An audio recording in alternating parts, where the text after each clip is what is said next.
People follow you because they want to. And that's the thing. The levels 1, 2, 3, and 4, in the beginning of the job, you got to follow the leader regardless because you want to keep your job.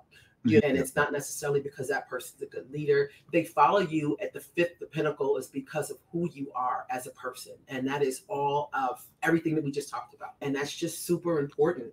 And the challenge, I think the biggest challenge that I had when I was in corporate was the things that I know and I feel and I believe in my values on the inside are new and are surprising and to people. And that's just a shocker to me because I expected people to have more character and more knowledge of just the basic, simple things when it comes to leadership. Yes. And I got to thank my mom for that because she taught me well. And I shouldn't be surprised, but I am every single time, especially when it's somebody that I would expect to have that. And surprising. It's like, wow.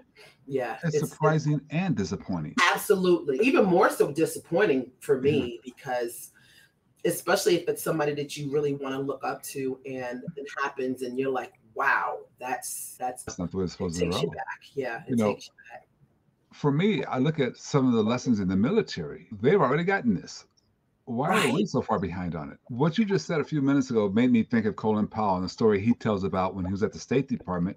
When he was in the country, when he was in Washington, D.C., he would go spend Thursday afternoons for a couple hours down in the parking garage because a lot of people mistreated them. That was the lowest man on the totem pole.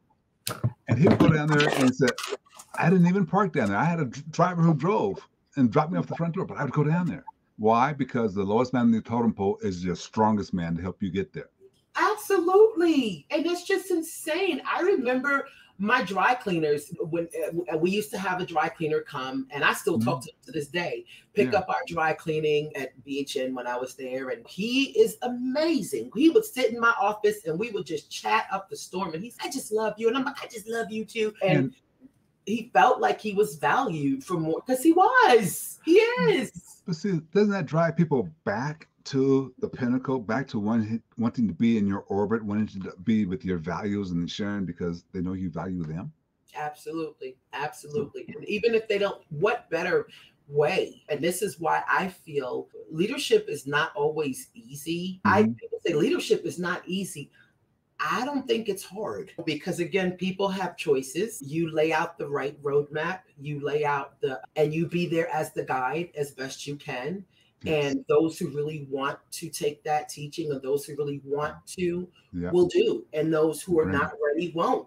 But the irony of it all is I've never really found anyone who wasn't really ready, or those who weren't ready, they always circle back.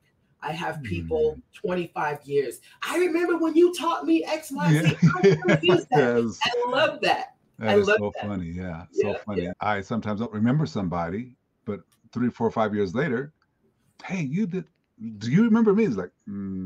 I wish I did. Hey, how you doing anyway? How's it going? What you? Exactly. Yeah, exactly. So it's really powerful.